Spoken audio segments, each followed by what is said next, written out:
Mr. Secretary General and distinguished members of this panel, I'd like to thank the Secretary General for the invitation to participate in this particular discussion. We deem it a very, very important subject matter, the subject of accelerating productive capacity. Of course, in the economics, the research or empirical research tends to focus a lot on human capital accumulation as one of the keys to, enhancing productivity and ensuring that countries are able to move their production possibility frontiers. As a government in Ghana, we share this view as very, very key for productivity enhancement and accelerating productive capacity, because you cannot really develop when a lot of your people don't have the requisite skills, the requisite knowledge, the requisite education.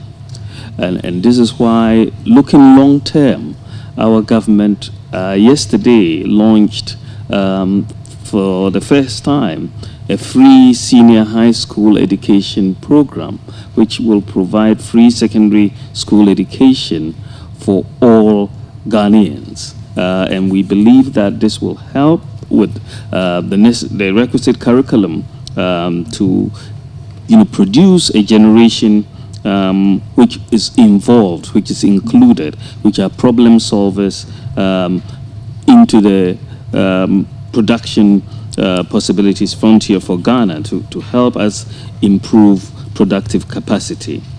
Fundamentally, we also know that you cannot accelerate or build productive capacity if you don't produce.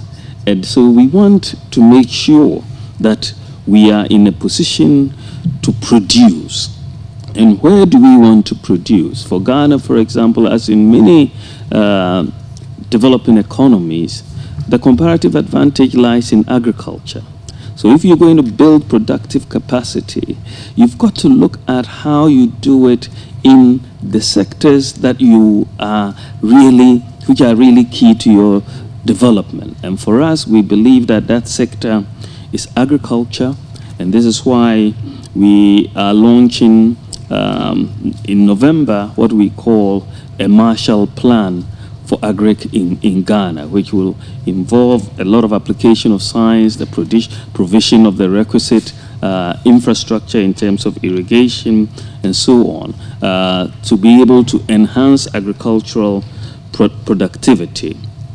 Of course, agricultural productivity, once that is done, we also want to add value to all of that agricultural produce.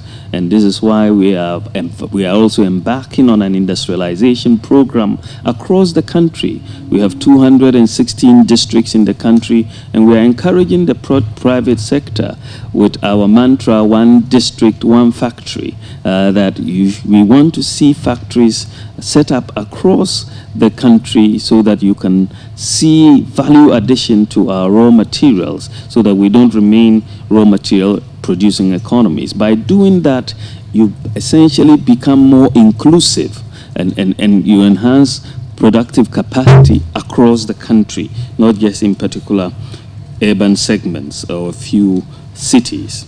We are also embarking majorly, because today it's a knowledge economy and it's an ICT-dominated economy.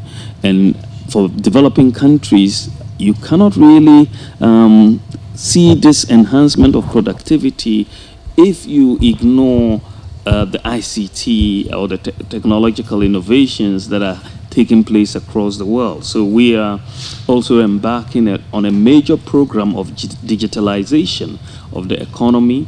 In a few weeks, we will be issuing digital national ID cards. We would also launch in a month's time a digital address system for all of Ghana.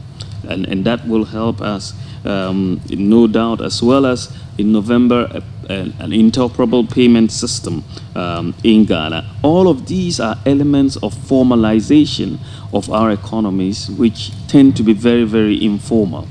Once you formalize the economy, productive capacity would increase, because with property addressing and with national ID and so on, businesses can deliver services better, governments can deliver services better, whether it's in education, in healthcare, in agriculture, and we've seen this. We are also enhancing our ports.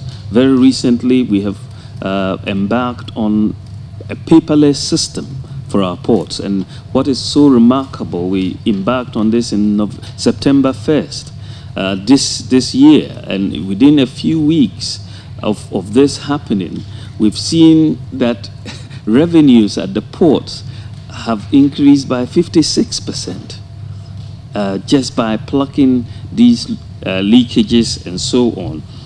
We also want to see, in the context of building capacity, that in the context of infrastructure development, which is so key in many areas, whether it's the railways, roads, or water, or energy, we want to see that Ghanaians or local residents participate, because if you don't acquire the capacity, there is a problem.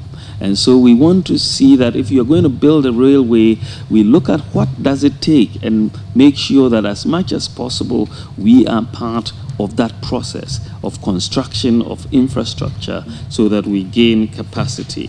We are also very, very keen to leverage our natural resources to build capacity, not just to exploit them, but to leverage them so that we add value to the natural resources and build capacity. So these are some of the areas that we are looking at as a government, but I think there's application across many developing economies on these issues. So these are my initial remarks, and we will look forward to further comment.